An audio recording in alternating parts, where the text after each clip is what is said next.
Vocês poder compartilhar a palavra do Senhor.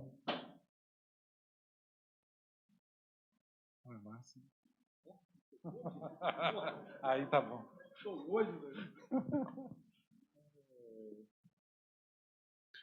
Eu quero falar hoje sobre a experiência de Elias, profeta Elias. Mas antes de falar do profeta Elias, eu quero parabenizar esses adolescentes, esses jovens que ministraram lindamente, e incentivar vocês a continuar se dedicando ao Senhor, a amar profundamente o Senhor. Coisa maravilhosa, né? Vocês terem essa iniciativa de se dedicar ao Senhor. Outra coisa que eu também queria falar, né? A primeira vez que eu fui numa igreja evangélica, eu lembro que eu cheguei e na hora do culto, os jovens foram lá para frente, começaram a dançar e a pular de uma maneira assim tão espontânea, mas eu fiquei chocado. Fiquei apavorado com aquela experiência. Eu nunca tinha ido numa igreja evangélica, nunca tinha visto aquilo na minha vida, né? E eu lembro que no momento que eles estavam lá dançando e pulando e adorando a Deus, o pastor interrompeu o momento do louvor, pegou o microfone e falou assim: você que está questionando. Era eu, irmão. Era eu. Ele falou assim: você que está questionando o fato dos jovens estarem aqui dançando, pulando e adorando a Deus, abra sua Bíblia aí comigo no Salmo 150. Eu falei: não acredito que isso tem na Bíblia. Fiquei chocado. E aí, eu estava com a Bíblia na mão, eu já estava lendo a Bíblia quando eu fui na igreja pela primeira vez. Olha aí, Salmo 150.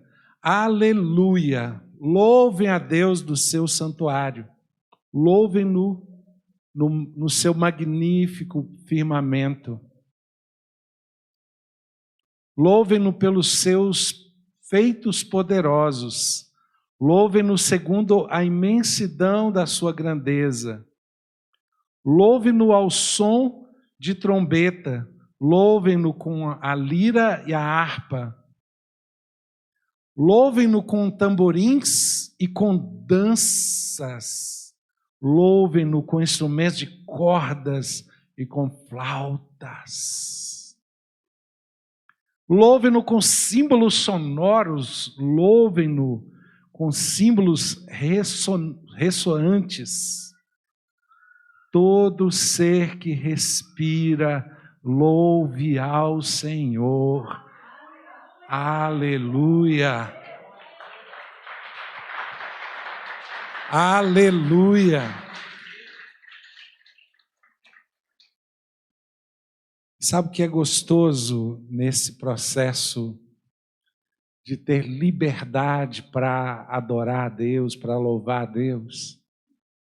É que muitas vezes a gente vem com preconceitos, né? Que coisa boa, os jovens estavam aqui pulando para Deus. Jovem, você é jovem. Lu, você não chegou a 80 ainda não? Adorar a Deus com liberdade. Querido, saltar de júbilo. É interessante a expressão jubilar, né? Não tem como você jubilar formalmente, não é verdade? Tem como você adorar formalmente, mas jubilar não. Então, ali no Salmo 150, ele fala para adorar com instrumentos de corda, com instrumentos ressoantes, com tambores, não tem como você adorar com toda essa grandiosidade formalmente. E é maravilhoso a gente poder ter essa liberdade para expressar a Deus, né? Através do nosso corpo, né? Através da nossa alma, através do nosso espírito, expressar a Deus a nossa adoração. Amém? Querido, eu quero ler com você, eu vou falar com você, né? Depois daquele dia eu vi na Bíblia, né? Aí eu ganhei liberdade, né? Eu também sou um daqueles que pula e dança, e não tanto quanto antes, né? Porque a Lu tá rindo, olha para você ver.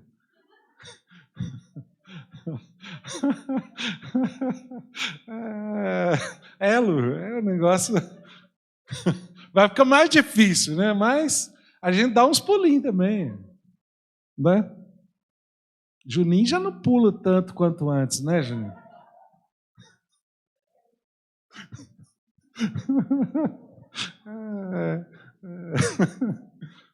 E olha que o Juninho é um cara atlético, né?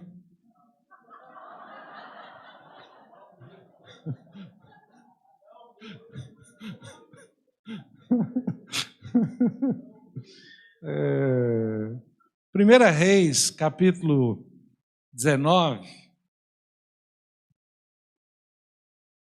O Juninho é tão cruzeirense que você chama ele de atlético, no sentido de ser uma pessoa que pratica esporte, né? No sentido literal, uma pessoa que pratica esporte é uma pessoa atlética, né? Ele não aceita a palavra de ser atlético, né? Vou falar com você, viu? Eu acho que o Juninho é o primeiro cruzeirense inveterado, assim, no nível hard, né? Nunca conheci outro nesse nível. 1 Reis, capítulo 19. Querido, antes de nós fazermos a leitura, eles vão deixar aqui o texto já aberto aqui para a gente. Eu quero falar com você hoje sobre gerenciamento de crise. E vendo na vida de Elias, a crise de Elias. Mas antes de nós lermos o texto, eu queria falar com você um pouquinho sobre a história de Elias. Elias era um profeta de Deus, uma pessoa altamente comprometida com o reino de Deus. Elias não era um profeta vacilão, ele era um profeta extremamente comprometido com Deus. Quando a gente pensa em crise, muitas vezes a gente pensa que a crise é fruto de a pessoa não ter comprometimento com Deus. A gente pensa muitas vezes que uma pessoa entrou na crise exatamente porque ela não tem comprometimento com Deus. Muitas vezes a gente pensa que a crise, então, está vinculada à pessoa não estar comprometida com Deus. Só que hoje nós vamos ver um pouquinho sobre Elias, que era um profeta. Irmão, Elias era um profeta tão entregue a Deus, era um profeta tão comprometido com Deus, tão obediente a Deus, que Elias não morreu. Você imaginou isso? A Bíblia fala que veio carros e cavalos espirituais, pegaram Elias e levaram. Não morreu. A Bíblia relata duas pessoas que viveram a experiência de não morrer. Enoque e Elias. Então você vê que Elias está na regra de... Nossa, imagina em toda a história, duas pessoas viveram a experiência de não morrer. Duas. Enoque e Elias. O dia que eu ouvi uma ministração sobre Enoque, foi nesse dia que os irmãos estavam dançando na igreja.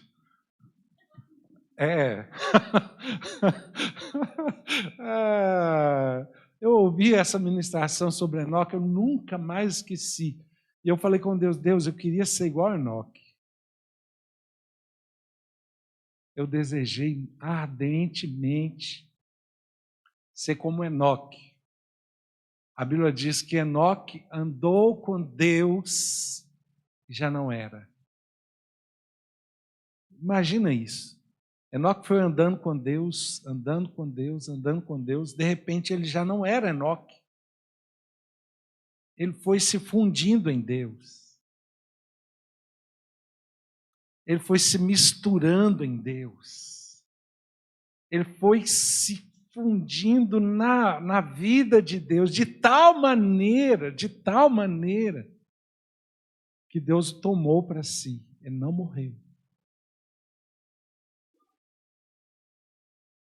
E eu fiquei ouvindo aquela mensagem sobre Enoque. Eu falei, Deus, eu quero viver essa experiência de ir me fundindo no Senhor, de tal maneira que chega um dia que não seja mais eu. Não seja mais eu, seja o Senhor em mim. E eu continuo perseguindo essa meta, esse desejo, esse anseio. Continuo desejando ardentemente. Eu falo com Deus, Deus, me ajuda a ser como Jesus, me ajuda a ser melhor, me ajuda a ser mais assertivo, a ser mais entregue, a ser mais apegado ao Senhor, a ser mais obediente.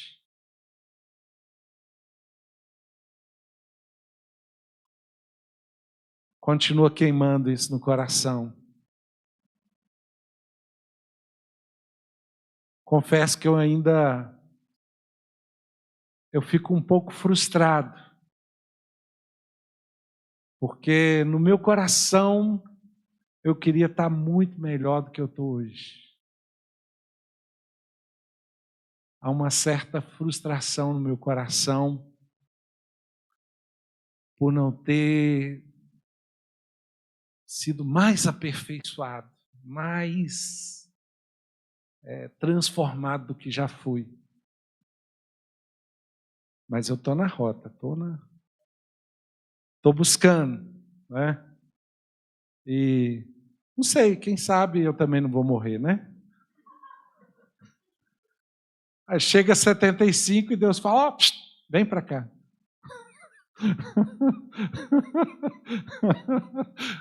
Não é? Pode acontecer, ué. Aconteceu com Enoque, aconteceu com Elias, né? Gente, Senhor da glória. Então veja bem, né? Elias, ele foi vivendo a trajetória dele com muitas experiências marcantes, muitas. E eu quero falar com você então. Olha, teve um dia que o rei mandou um grupo de soldados prender Elias. Eram 50 soldados. 50 soldados para prender um homem, um profeta. Parece assim, descabido, não parece? Tipo, olha, eu não preciso disso tudo, não. Não é? Por mais que Elias não devia ser do tamanho do Rafa, mas Mesmo que ele fosse o tamanho do Rafa, não precisa de 50 homens para prender um homem grande daquele ali. Não é verdade? Olha. Mas Elias, imagino que ele não era do tamanho do Rafa. Então, aí, naturalmente, você imagina o quê? Uns 10 homens segura aquele cara lá, né? Mas imagina bem, chegou 50 soldados para prender Elias. Aí o capitão vai e fala com Elias assim: homem de Deus. Elias vai e fala assim: se sou homem de Deus, caia fogo do céu e consuma a ti os teus. Você imaginou isso? Foram exterminados pelo fogo de Deus imediatamente. Esse era Elias, o profeta comprometido com Deus. Meu irmão, a história de Elias, ela vai se passando em meio aos sinais e a manifestação do poder de Deus de uma maneira tremenda. E aí quando a gente chega no capítulo 19 de 1 Reis, a gente vê, Elias tinha acabado de ter um grande embate com os profetas de Baal. Tinham 450 profetas de Baal, e ele teve um embate, ele confrontou esses profetas, e foi um embate. Ele falou: quem for Deus, quem for o verdadeiro Deus, vai manifestar com fogo. Então vocês estão dizendo que Baal é Deus, então vocês vão invocar Baal. Se Baal responder com fogo, então nós vamos servir a Baal. Mas se o Senhor é Deus, ele vai responder com fogo, então nós vamos servir ao Senhor. Imagine que contexto tenso, desgastante. E aí os profetas, e ele falou: não, pode começar vocês, porque, né? Vocês são mais, aí vocês têm mais. Vou dar a preferência para vocês. Deu a preferência para eles. E eles começaram ali a invocar Baal e fazer todo aquele ritual que eles tinham costume, aquela coisa toda, e invocando Baal. E Baal, nada. Por quê? Porque Baal não é Deus. Aí Elias vai e diz assim: olha, então agora, né, eu vou restaurar o altar do Senhor. Restaurou o altar, colocou o holocausto sobre o altar e pediu para encher aquele altar de água. E foram derramando água, e derramando água, e derramando água, e derramando água, até que aquele holocausto e aquele altar ficou encharcado d'água, muita água. E ele orou a Deus, e a Bíblia diz que caiu fogo do Senhor e queimou o holocausto, e queimou e sugou a água, acabou, lambeu a água. Foi uma manifestação tremenda de Deus. E aí, imagine uma coisa: Elias estava acostumado a conviver com o sobrenatural, querido. Ele estava acostumado a ver a manifestação de Deus. Deus já tinha livrado ele várias vezes.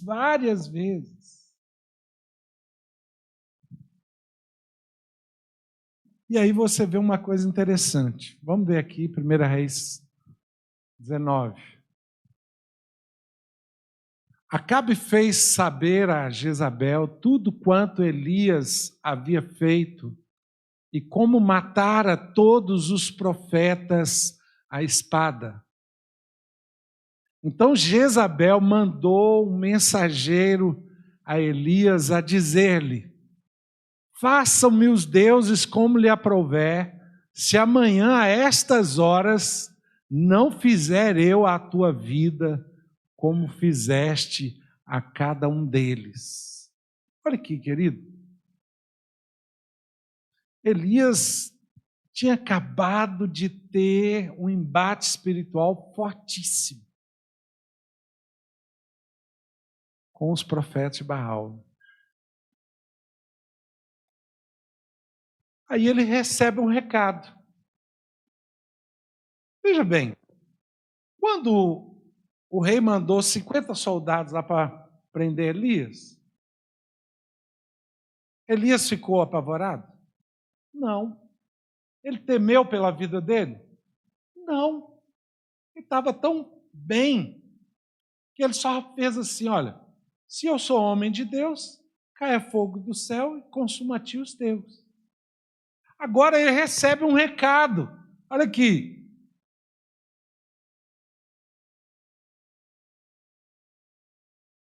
Faça-me os deuses como lhe aprouver, se amanhã até estas horas não fizer eu a tua vida como fizeste a cada um deles.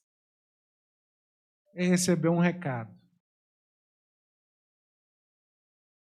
Meu irmão, duas coisas que eu quero começar a falar sobre gerenciamento de crise com você.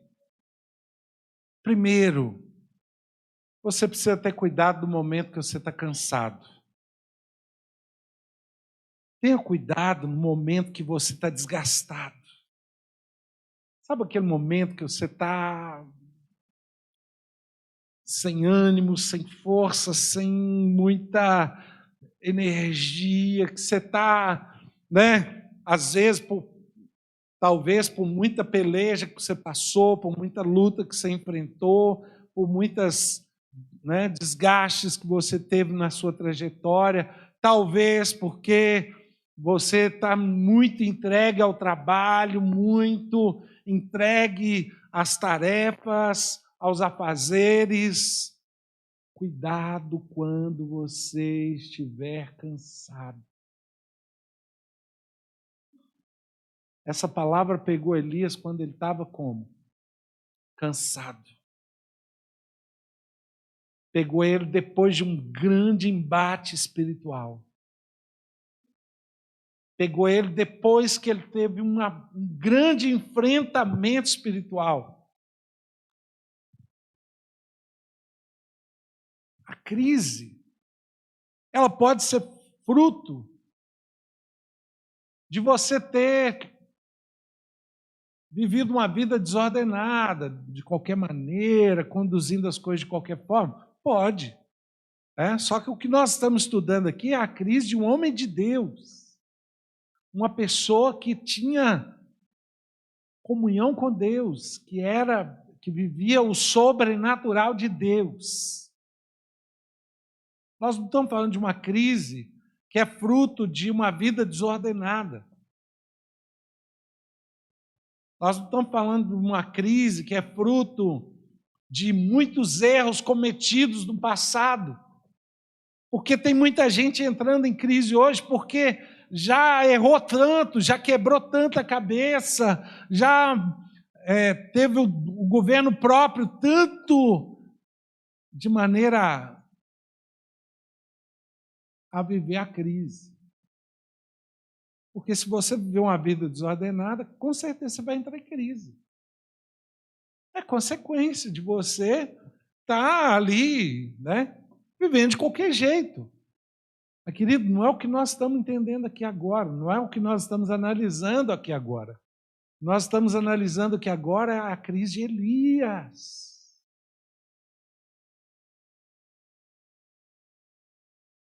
E olha, eu vou falar com você uma coisa. Tem muita gente que às vezes ignora a importância de descansar. Deus estabeleceu o descanso. Por que será que Deus estabeleceu o descanso para nós?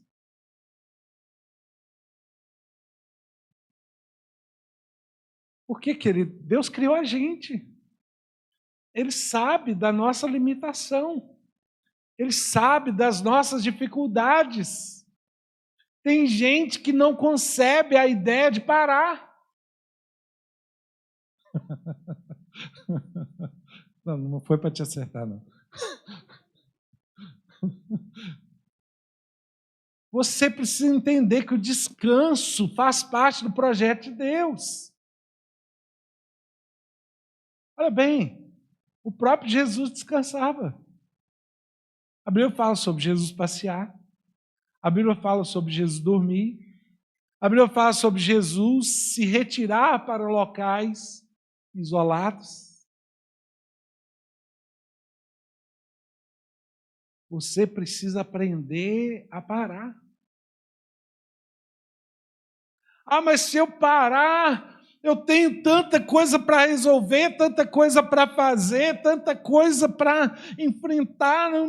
Agora eu não posso parar, eu não posso. Meu irmão, eu já vi muita gente que não quis parar e foi parar no hospital.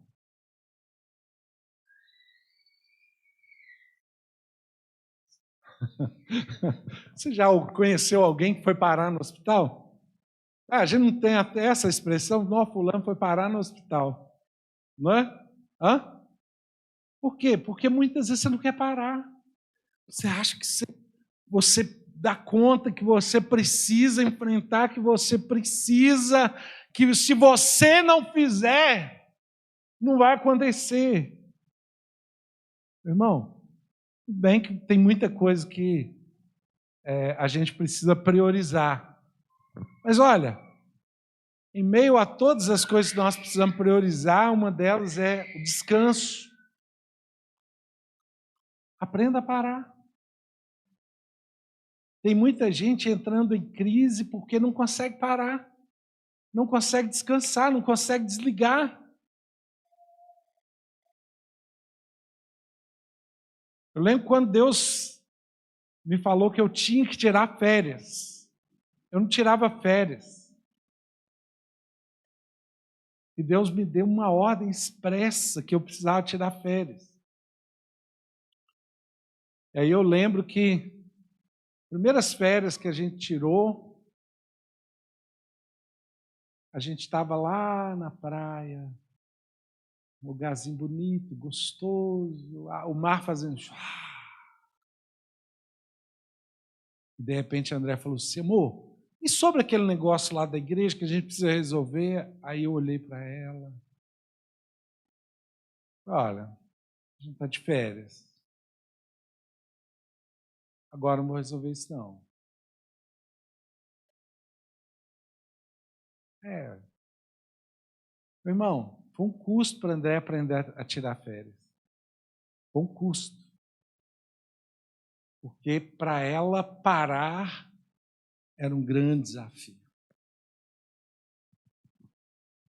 Graças a Deus, hoje a gente consegue tirar férias. São férias determinadas, 30 dias no ano. A Bia fala que é 4 meses. Não sei, né?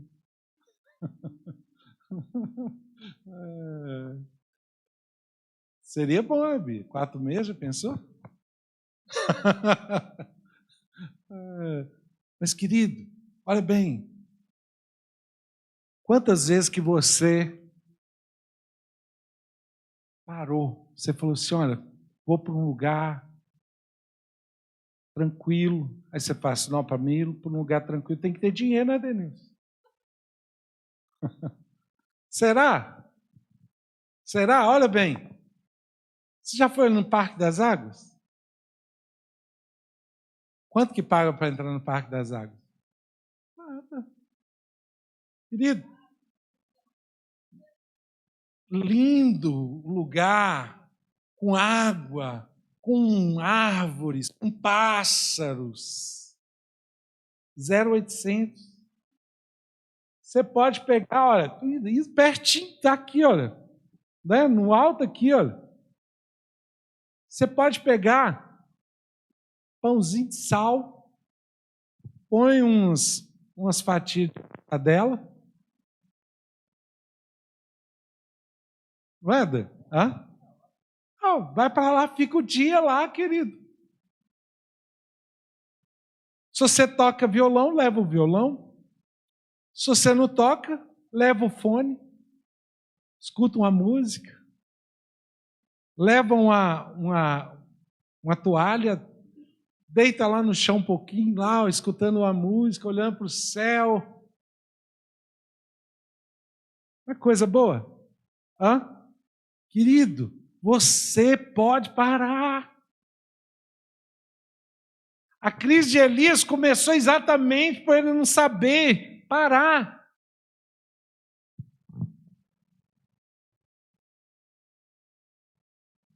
Foi enfrentando assim, ó.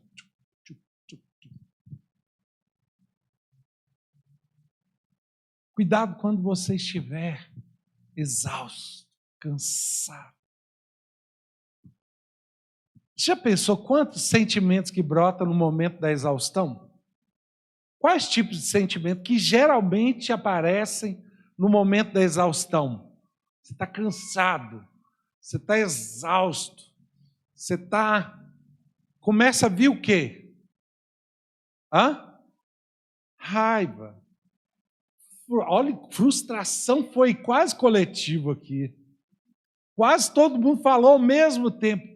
Frustração, indignação, desânimo, impaciência. Olha os tipos de sentimento que vem na gente quando a gente está exausto.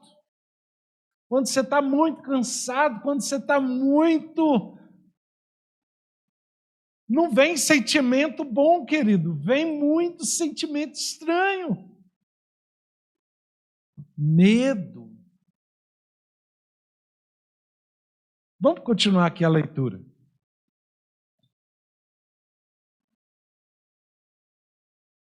Então, Jezabel, volta aí, vamos ler do outro, isso. Então, Jezabel mandou um mensageiro a Elias a dizer-lhe: façam-me os deuses como lhe aprouver, se amanhã a estas horas não fizer eu a tua vida como fizeste a cada um deles. Temendo, pois, Elias levantou-se e, para salvar a sua vida, se foi e chegou a Berseba, que pertence a Judá, e ali deixou o seu moço. Continua. Ele mesmo, porém, se foi ao deserto caminho de um dia, e veio, se assentou debaixo de um zimbro, pediu para si a morte e disse: basta, toma agora, ó Senhor, a minha alma, pois não sou melhor do que os meus pais. Deitou-se e dormiu debaixo do zimbro. E eis que um anjo tocou e lhe disse: levanta-te e come. Querido, olha que coisa tremenda. Elias ficou tão abatido, estabeleceu uma crise tão grande na vida dele. A palavra que ele ouviu de ameaça passou a ser para ele uma verdade. Não vai conseguir me matar. Irmão, quantas vezes Deus já tinha livrado Elias? Elias já sabia, ele já conhecia Deus de perto. Ele já sabia que Deus já tinha livrado ele várias vezes. Aí ele recebeu a ameaça e ele, a Bíblia fala, e ele temendo pela sua vida. Ele resolveu fugir. Ele resolveu ir para o deserto temendo pela sua vida. Sabe uma coisa interessante? Quando você está cansado, as palavras negativas, elas parecem ter poder sobre a sua vida.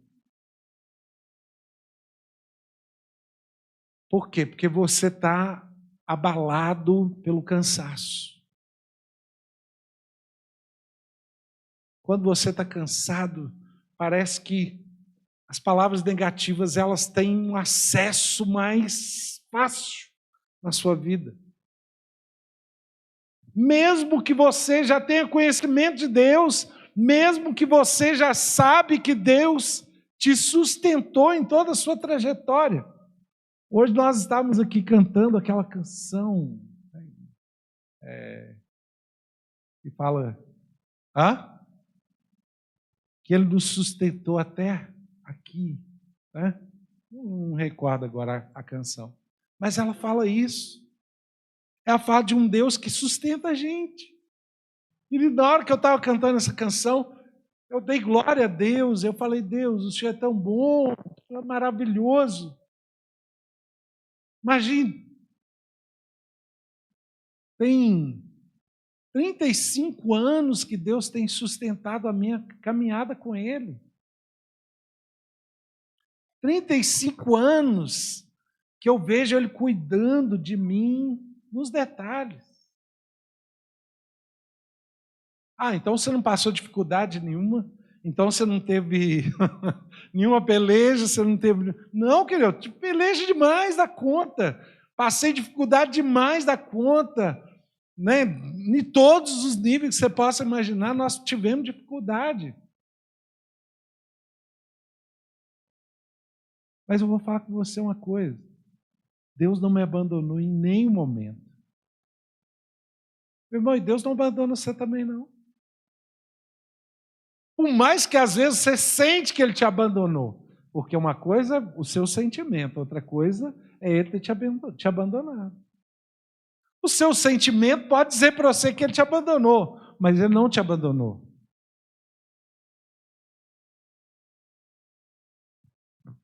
Eu quero falar com você uma coisa. Nós precisamos ter alguns cuidados no momento que a gente passa por esse baque.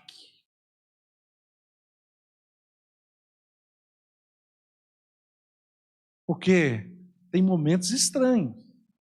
Tem momento que o sacode é pesado. Você vê, por exemplo, os discípulos, eles estavam andando com Jesus. Meu irmão, eles viram Jesus curar, viram Jesus ressuscitar, viram Jesus multiplicar pães, viram Jesus fazer todo tipo de milagre. Aí, de repente, Jesus fala com eles: nós vamos atravessar para o outro lado. E aí eles entram no barco e começam a atravessar para o outro lado. No meio do caminho, lá, vem uma grande tempestade, a ponto que o barco estava quase afundando. E o que estava acontecendo com Jesus? Estava dormindo. Maravilha, hein? Jesus sabia parar, querido. Imaginou? Estava o caos lá fora. Ia dormindo. Tem gente que fala assim: nossa, se eu tivesse no caos aqui, eu não dormiria por nada. Não é? E a ansiedade, o desespero e o medo, e Jesus estava dormindo. E eles vão lá no auge do desespero, e eles vão e acordam Jesus: Senhor, o Senhor não se incomoda de nós perecermos.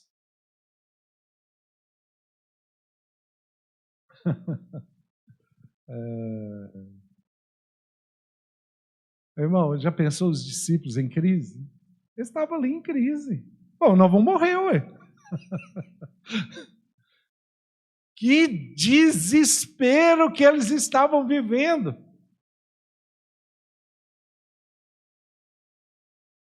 E aí Jesus levanta, vai lá, estende a mão, repreende os ventos, e a Bíblia diz que fez grande bonança.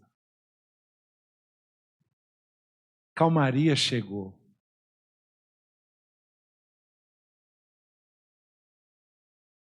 Meu irmão, cuidado. Cuidado com o que você pensa, cuidado com o que você sente, cuidado com o que você alimenta no momento que você está sendo sacudido. Eu separei aqui algumas coisas que a gente precisa ter cuidado. Primeiro, a gente precisa ter cuidado com as vozes externas. Elias ouviu o recado de Jezabel: eu vou matar você.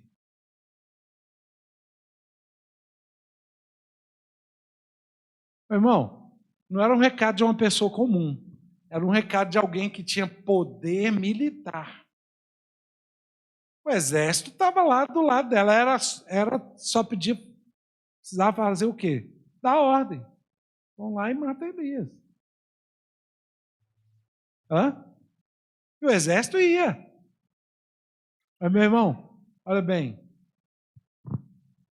Elias já tinha conhecimento de Deus. Ele sabia quem era Deus. Ele sabia que Deus podia sustentá-lo no momento da dificuldade. Ele sabia que Deus podia livrá-lo da mão dos homens. Quantas vezes nós damos ouvido às vozes externas como se elas fossem a verdade? Quantas vezes?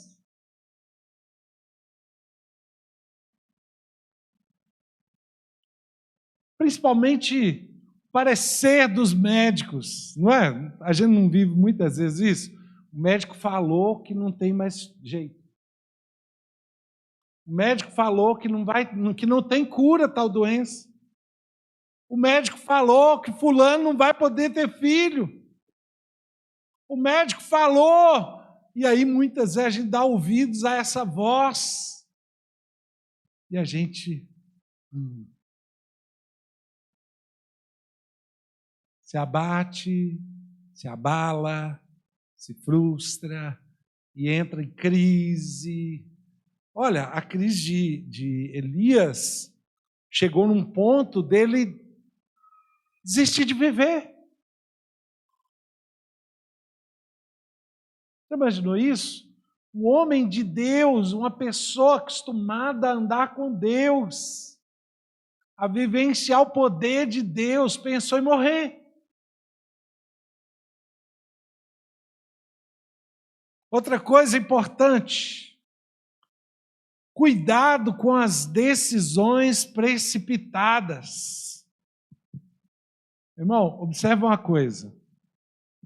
Elias, quando ele ouviu a voz, né, o recado lá que ela ia matar ele fez o quê? Ele saiu automaticamente para salvar sua vida. Ele não perguntou a Deus, ele não questionou a Deus, ele não buscou orientação de Deus, ele não parou para ouvir Deus. Ele decidiu resolver o problema por conta própria. Está entendendo, querido? Muitas vezes ocorre isso com a gente recebe aquela notícia, aquela bomba cai lá no nosso terreiro, e de repente você fala, eu preciso fazer alguma coisa, e você sai atirando para tudo enquanto é lado, porque você acha que você precisa resolver sua vida. Você esquece que tem um Deus, que é o Todo-Poderoso, e que pode fazer todas as coisas. E que a orientação dele vai te poupar muito sofrimento. A direção dele vai levar você para o lugar certo, para o lugar seguro. Não é a sua decisão, não é a sua direção, não é o que você consegue fazer, é o que Deus vai te direcionar. Irmão, olha que coisa tremenda. Vamos ler mais um pouquinho aqui do texto.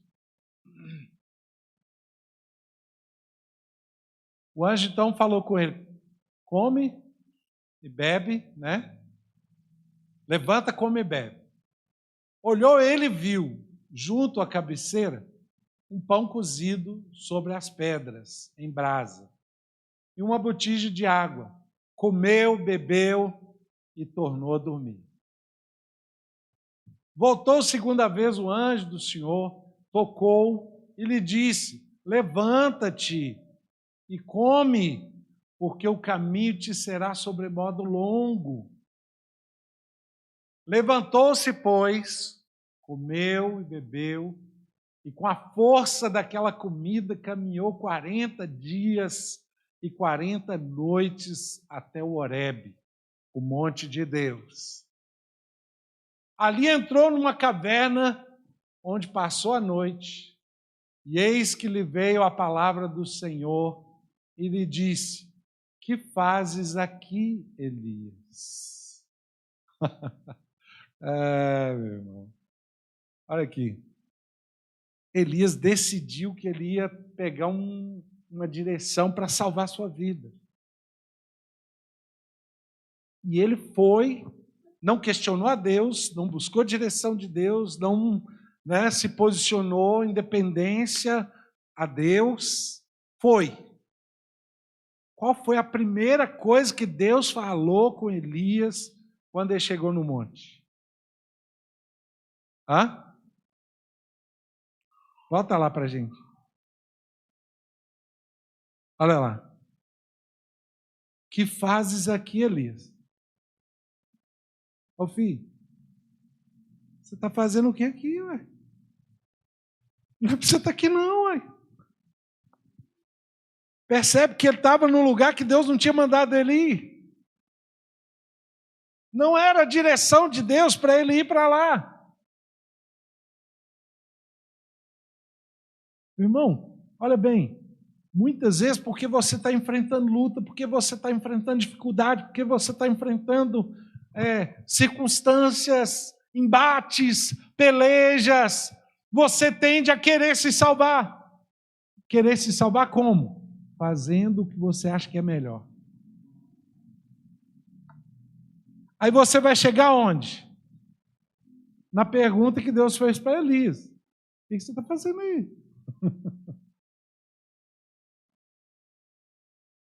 Meu irmão, se Deus te direcionar em algo, aquilo ali vai dar certo na sua vida, ainda que você passe por peleja. Se Deus te direcionar em algo, Ele vai te sustentar naquilo. Se Deus te direcionar em algo, Ele vai poder produzir tudo aquilo que Ele quer produzir na sua vida. Quando você toma a decisão de fazer por conta própria, você vai ouvir Ele te dizendo: o que você está fazendo aí, ó?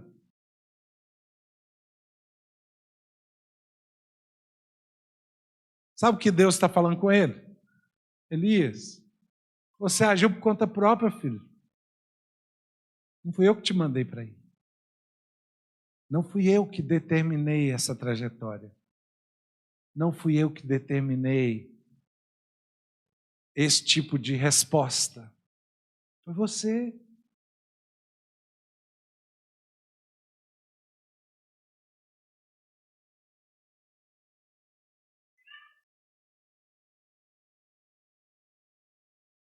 E aí eu quero dizer para você uma coisa: cuidado com a euforia da sua alma. Porque muitas vezes a sua alma se agita. Fica... porque você começa a ver tanto o problema, a dificuldade, a luta, o acontecimento, e aí você começa a alimentar uma euforia na sua alma. Elias viveu uma situação aqui de: eu preciso salvar minha vida, e ele saiu assim.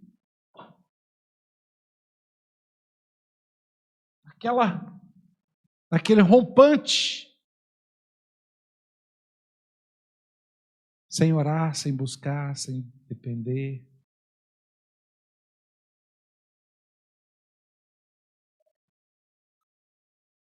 Meu irmão, deixa eu te falar uma coisa. Quando você enfrenta os seus problemas na dependência de Deus, Deus vai te dar a resposta. Mas você fala: mas tem tanto tempo que eu estou buscando e a resposta ainda não veio. Meu irmão, se você está buscando e você ainda não recebeu a resposta, talvez a sua sintonia não está tão apurada. Talvez a sua, está tendo alguma dificuldade aí. Às vezes você não está obedecendo alguns preceitos, alguns princípios. Deus não é um Deus que vai cumprindo os trem de qualquer jeito, não, querido. A gente precisa estar atento aos princípios de Deus.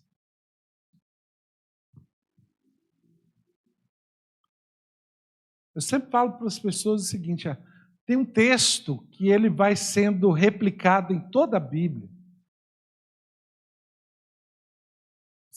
Depois você observa isso. Ele vai sendo replicado em toda a Bíblia. Fala assim, se você me der ouvidos, tendo cuidado de cumprir os meus mandamentos, de seguir os meus preceitos. Observa. Várias vezes aparece isso na Bíblia. Várias vezes. Se você der ouvidos à minha voz e tiver o cuidado de cumprir os meus mandamentos e seguir as minhas instruções, aí ele vai e fala outra coisa. Se você tiver o cuidado de cumprir os meus mandamentos, seguir as minhas instruções, os meus preceitos, aí ele vai falar outra coisa. Porque Deus é um Deus de princípios. Se você quiser viver uma vida desordenada, você vai bloquear a ação de Deus a seu favor. Obediência, submissão, dedicação, fidelidade, comprometimento, faz parte de uma trajetória próspera. Quando eu falo de prosperidade, eu não estou falando de dinheiro, estou falando de prosperar no caminho com Deus, da vida com Deus. Meu irmão, cuidado com a euforia. Você está aí num momento com tanta agitação da sua alma, não é um momento bom para você tomar as decisões. O salmista ele fala, eu fiz aquietar e sossegar a minha alma.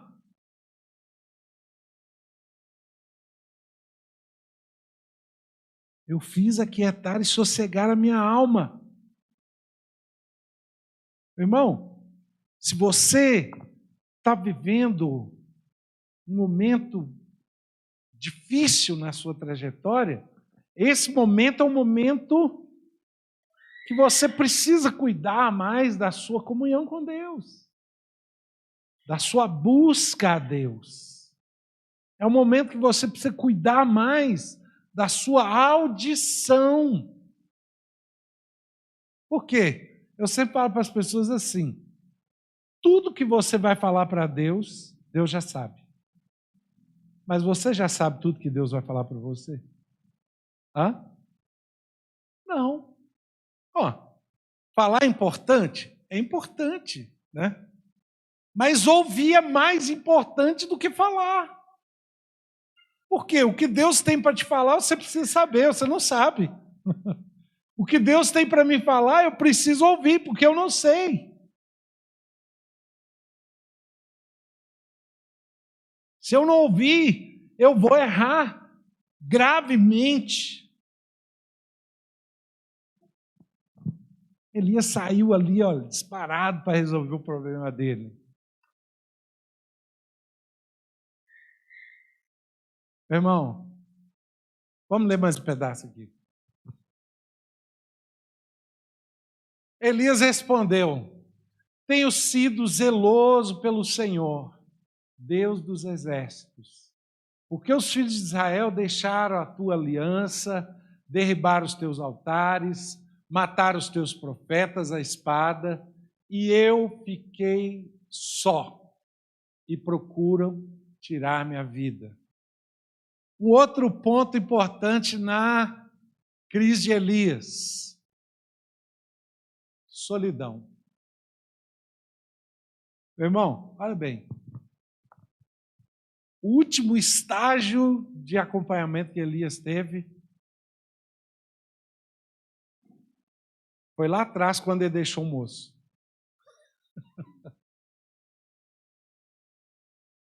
Tinha um moço que acompanhava ele. Ele deixou o moço para trás. Qual que é a argumentação que ele teve para Deus? Deus, eu estou lidando com um povo que está perseguindo os profetas, matando os profetas, e eu fiquei só. Meu irmão, vou falar com você uma coisa. Um perigo que nós corremos é o perigo do isolamento. Porque essa já é uma tendência natural do ser humano. Pensa bem. Quantos que estão aqui hoje que têm relacionamentos fortes com mais de 10 pessoas? Fortes. Mais de 10 pessoas. Relacionamentos fortes. Tiago ficou até travado aqui agora. 10 pessoas que você fala assim, ó, com fulano eu posso contar, eu posso abrir meu coração, com fulano eu posso pedir ajuda, posso confessar meus pecados. 10 pessoas que você tem relacionamento forte, a ponto de você falar assim, eu sei que fulano não vai me abandonar. 10 pessoas é muita gente? Hã? É muita gente? Não. Agora, eu não vou pedir para levantar a mão. Quem tem aqui 10 pessoas do qual você pode contar com elas? Não vou pedir para levantar a mão. Eu sei que a maioria não tem. Por que a gente se isola? Já pensou nisso? A gente se isola ou não? Sim. Sim, nem na família. Não é? Hã? Você vai se isolando. Essa é a tendência natural do ser humano, querido. É a tendência natural do ser humano. Primeiro, porque você se isola por medo. A primeira coisa que faz você se isolar é o medo. Você tem medo que a pessoa te traia. Você tem medo que a pessoa te abandone. Você tem medo que a pessoa erre com você. Você tem medo que a pessoa te puxe o tapete. Você tem medo, e aí o medo vai distanciando. Você fala assim, mas se eu falar isso para fulano, e depois disso ele não me vê mais como ele me via antes. Ao medo. Insegurança. Vai fazendo você ficar o quê? Isolado. Isolamento é um alimento forte para a crise.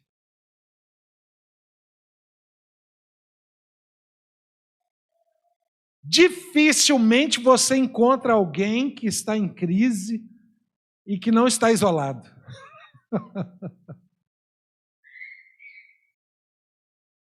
O isolamento é um alimento forte para a crise.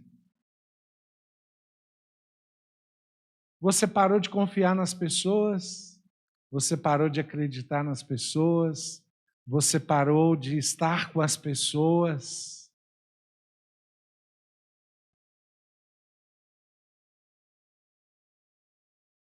Você parou de cultivar os relacionamentos. O argumento de Elias. Olha,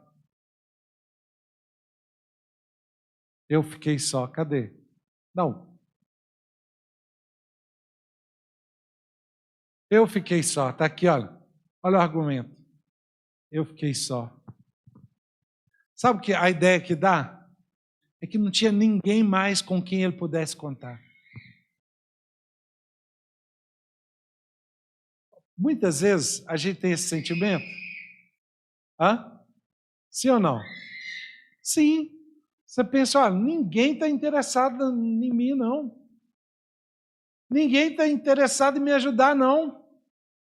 Ninguém está nem aí para mim.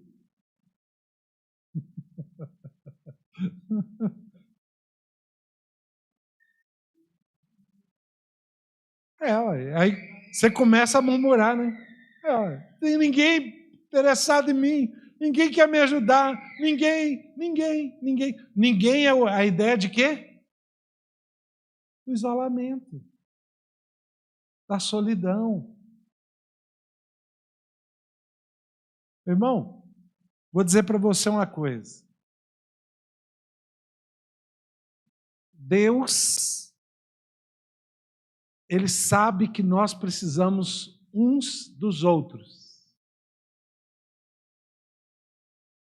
Por isso que um dos ensinamentos básicos da igreja primitiva era o quê? Comunhão. Eles perseveravam na doutrina dos apóstolos, na comunhão, na oração, no partir do pão. Comunhão. Pastor André hoje falou de manhã sobre o amor ao próximo. Irmão, Deus sabe que nós precisamos uns dos outros. Mas olha, qual que é a nossa dificuldade? A gente sabe que a gente precisa um do outro? Sim ou não? Mais ou menos. É porque, pensa bem, com a postura que a gente adota de isolamento, você vai se distanciando, a gente está dizendo o quê? Não, eu não estou precisando de muita gente, não. Não é? A nossa postura nega isso, que a gente precisa uns dos outros. A gente só descobre que precisa uns dos outros em momentos muito cruciais da vida. Momentos que você precisa de alguém para chegar em você e... Bom, levanta aí. Não é? Tem momento que você dá aquela baqueada assim, alguém chega no você e fala assim, oh, não, senhor. Deus tem o melhor para você, ué. Pega, dá uma sacudida, dá uma levantada. Não é assim? Aí que a gente descobre, nossa, aquela palavra de fulano para mim foi tão boa, foi tão importante, foi tão necessária. Só que a gente vai trilhando o caminho do isolamento. Eu fiquei só. Meu irmão, eu sei que muitas vezes você se sente só. Quantos aqui em algum momento se sentiu só? Levanta a mão, ó. Levanta a mão. Agora, com a mão levantada, dá uma olhada para trás.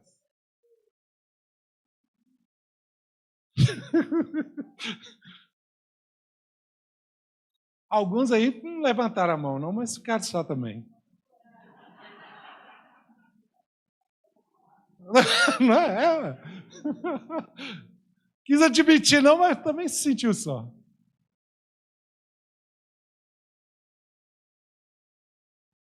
E olha, deixa eu te falar uma coisa. O nosso relacionamento como igreja, nós precisamos quebrar esse medo. Esse medo de poder compartilhar a nossa vida com o irmão. Aí você vai falar assim, não, mas o irmão vai errar comigo. Irmão, sabe um dos maiores ensinamentos de Jesus? Se chama perdão. Sabe por que Jesus ensinou sobre o perdão? Porque alguém vai errar com você, querido. E você vai errar com alguém. Não é assim? Hã? Muitas vezes, eu lembro que um dia um irmão me pediu assim, pastor, o dia que você for fazer um jejum e oração, você me chama? Amém, irmão. Chamo sim. Aí, teve um sábado que eu falei assim, hoje eu vou lá para a igreja, vou jejuar e vou orar o dia inteiro. Aí quando deu 4 horas da tarde, que eu já estava quase indo embora, o irmão me liga. Pastor, e aí, tudo bem com você? Eu falei, irmão, eu estou bem, mas eu preciso te pedir perdão. Por quê, pastor? Porque eu estou aqui jejuando e orando e esqueci de você. Irmão, sabe que quando não vem nenhuma vaga lembrança do pedido do irmão? Nenhuma vaga lembrança veio na minha cabeça. Mas engraçado que ele me ligou exatamente no dia que eu estava jejuando e orando. Ele não era muito de me ligar, não, mas nesse dia ele ligou. Ele ligou porque eu precisava pedir perdão para ele. Depois, se ele soubesse que eu tinha jejuado e orado e não tinha chamado ele, ele ia pensar que eu estava com preconceito com ele. E não era. Não era, foi esquecimento mesmo. Irmão, a gente erra. A gente erra até quando você não quer errar. Até quando você está sendo zeloso para não errar, você erra. Ou tem alguém aqui que pode atirar a primeira pedra? Não tem, né? Não tem. Meu irmão, só que aí a gente precisa perder esse medo de estar junto.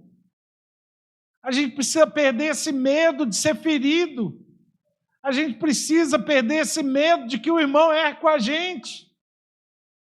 A gente precisa perder esse medo de que eu vou expor a minha vida e pode acontecer dele não me olhar mais do mesmo jeito.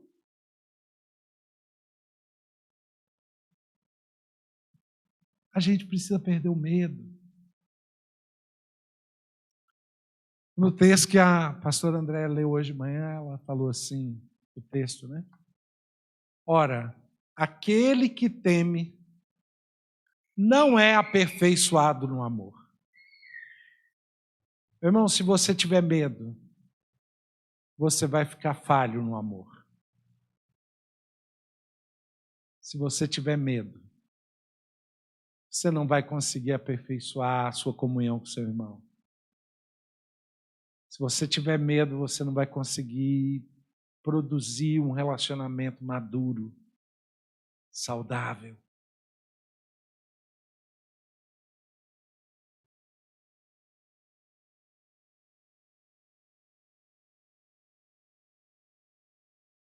Então, nós chegamos agora nesse tema aqui.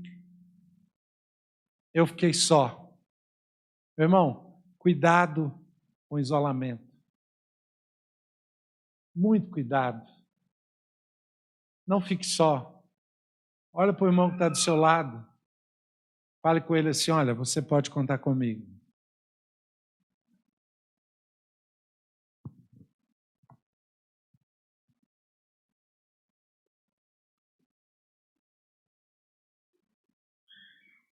Engraçado que às vezes a gente quer que o irmão, né? A gente quer muitas vezes é contar com o irmão. Mas aqui eu estou falando para você, porque você fala para o seu irmão que ele pode contar é com você. Né? Você precisa se posicionar. Irmão, quando você fala assim, ó, você pode contar comigo, você sabe o que você vai passar para ajudar seu irmão? Não.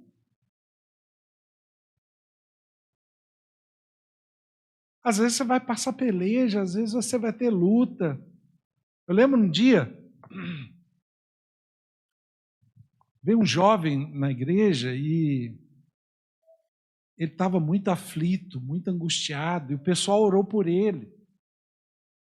Só juntou e orou por ele. E aí uma amada chegou perto de mim e falou assim, pastor, você pode orar pelo esse rapaz? E aí eu vi eles orando por ele. Eu falei, mas vocês já não oraram por ele? Eu já. Então já está orado. Irmão. Às vezes a gente é estranho, não é? Hã? Eu não sei você, eu sou muito estranho. Talvez você não é tão estranho quanto eu, né? Falar com você uma coisa. E eu fui embora para casa tranquilo, sem problema algum. Não senti que eu tinha que orar por aquele rapaz em momento algum. Pensei, já orar por ele, né? Quando foi de madrugada, um espírito de morte apareceu lá na minha casa. E eu tive uma luta, uma peleja, uma guerra espiritual terrível com aquele espírito de morte. E eu levantei de madrugada naquela situação e eu ajoelhei, comecei a orar. E eu pensei, meu Deus do céu, quem que esse espírito está querendo matar? E eu comecei a orar pela minha família, orando pela igreja, e eu ali naquela euforia, né? Nem deixei Deus falar o quê, não, já fui. Menino, a peleja é grande, você imagina, você está lá de cara com um demônio lá de morte.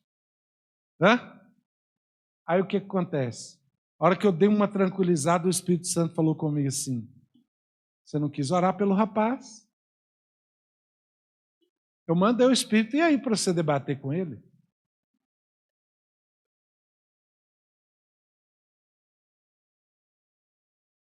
Oh, meu irmão, olha, comprometimento com o outro, você não sabe que tipo de peleja você vai sofrer por estar comprometido com o outro.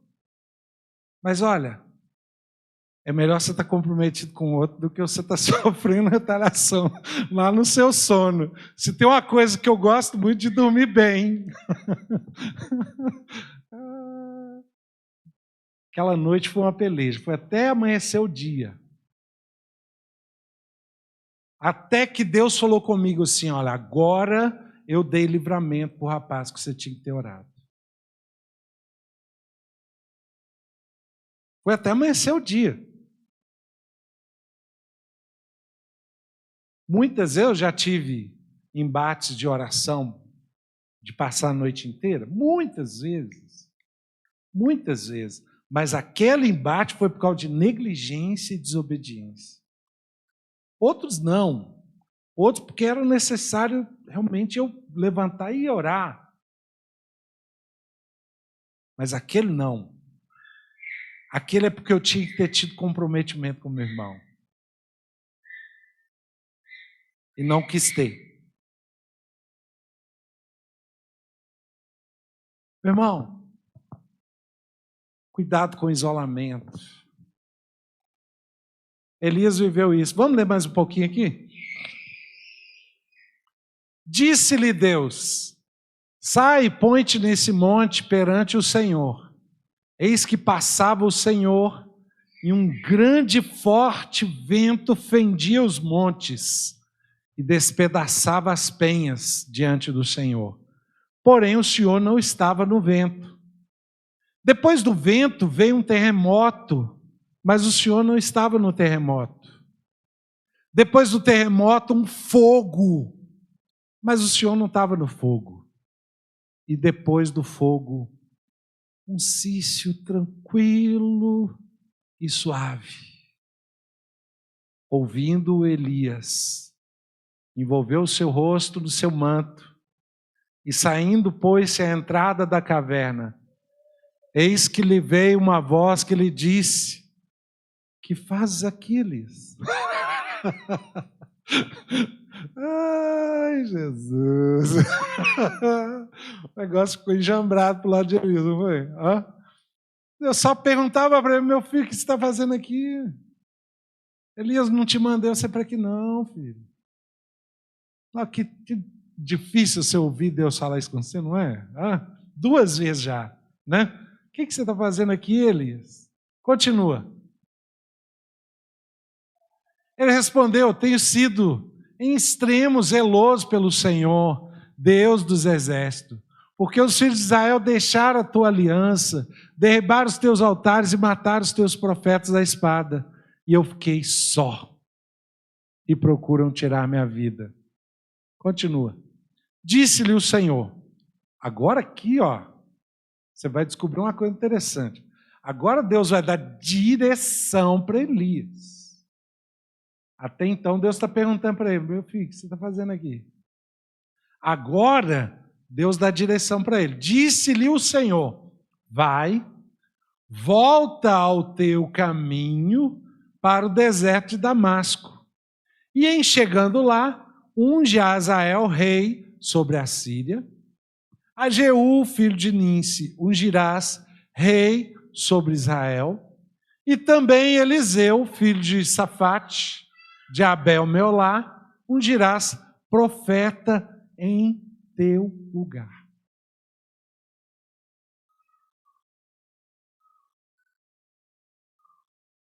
Percebe a gravidade?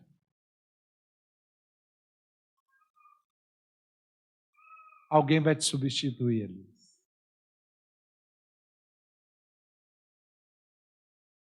Agora, continua. Quem escapar à espada de Azael, Jeú matará. Quem escapar à espada de Jeú, Eliseu matará. Continua. Também conservei em Israel 7.000. Quanto? 7.000. Todos os joelhos que não se dobraram a Baal e toda boca que o não beijou. O que Deus está falando com Elias? Você não está só. Está entendendo? Hã? Ele estava achando que estava só. Ele adotou um processo de isolamento. Não é que não tinha ninguém com quem ele podia ter comunhão. Não é que não tinha ninguém que se importava de verdade com Deus. Não é que não tinha ninguém que não pudesse estender a mão para ele e dizer, olha, vamos junto. Quantos que tinha? 7.000. É muita gente, não é não? Hã? 7.000. Meu irmão, quando você pensar assim, eu estou sozinho, lembra que, olha, tem muita gente que você pode contar. Porque Deus tem aqueles com quem Ele permanece fiel, que são dele. Pessoas que são comprometidas com a verdade. Pessoas que são comprometidas com o reino de Deus. Ah, você está vendo um monte de coisa errada acontecendo aí? Mas tem pessoas que são fiéis a Deus. Tem pessoas que amam a Deus. Tem pessoas que seguem a Deus. Essas pessoas estão aí. E se você orar, Deus pode te direcionar. E Ele pode te fortalecer. E Ele pode te guiar. E Ele pode te fazer prevalecer. Quero que você fique de pé. Nós vamos encerrar hoje.